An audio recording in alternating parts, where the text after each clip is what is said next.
নমস্কার, আমি কার্তিক দে memory master 21 days challenge কোর্সটা থেকে এখনও পর্যন্ত যা কিছু শিখেছি তা ধীরে ধীরে নিজের উপর অ্যাপ্লাই করে আমি উপলব্ধি করতে পারছি যে আমিও ধীরে ধীরে আমার ব্রেনকে কন্ট্রোল এবং যে কোনো কাজে মনোনিবেশ করতে পারছি। এই কোর্সের কোচ ডক্টর অনুপ ব্যানার্জির কাছ থেকে এই যেসব ট্রিক্সগুলি আমরা শিখেছি ব্রেনকে কন্ট্রোল করার জন্য, তার মধ্যে সেগুলি হলো যে ব্রেন এক্সারসাইজ।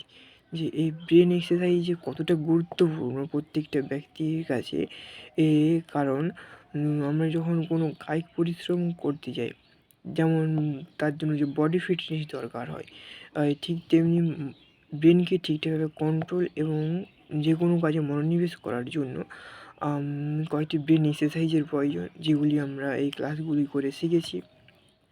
এবং আমাদের যে গোল রয়েছে সেগুলিকে সাকসেসফুল করার জন্য যেসব মোটিভেশন প্রয়োজন হয়, এই ক্লাসগুলি থেকে আমরা পাচ্ছি এবং ধীরে ধীরে আমাদের গোলকে সাকসেসফুল করার জন্য এগিয়ে যাচ্ছি এবং আশা করছি যে ভবিষ্যতেও ঠিকঠাকভাবে আমরা আমাদের লক্ষ্যে পৌঁছতে পারবো। এবং যে ইংলিশ স্পিকিং স্কিলকে আমরা ভয় পেতাম বা ঠিকঠাকভাবে বলতে পারতাম না, কিন্তু এই ক্লাসগুলি করার পর থেকে আমাদের মনে হচ্ছে যে আমরা ইংলিশ স্পিকিং স্কিল এবং রাইটিং স্কিলটা ধীরে ধীরে ডেভেলপ করতে পারবো, যা আমাদের দৈনন্দিন কাজে সঠিকভাবে ব্যবহার করে একজন সাকসেসফুল ব্যক্তি হয়ে ওঠার চেষ্টা করব।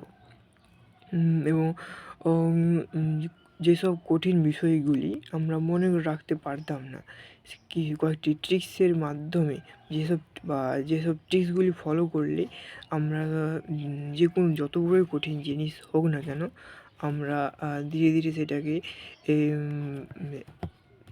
মনে রাখতে পারবো। ও সেইগুলিও আমরা শিখছি এবং আশা করছি আরও অনেক কিছু জিনিস শেখার বাকি আছে, এই যা স্যারের কাছ থেকে পরবর্তীকালে আমরা শিখিয়ে আমরা ভবিষ্যৎ জীবনে সেগুলিকে কাজে লাগাবো।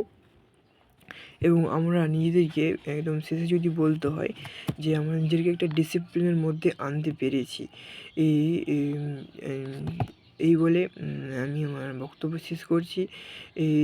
আশা করছি যে পরবর্তীকালেও আমরা আরও অনেক কিছু শিখবো এই ক্লাসগুলি থেকে।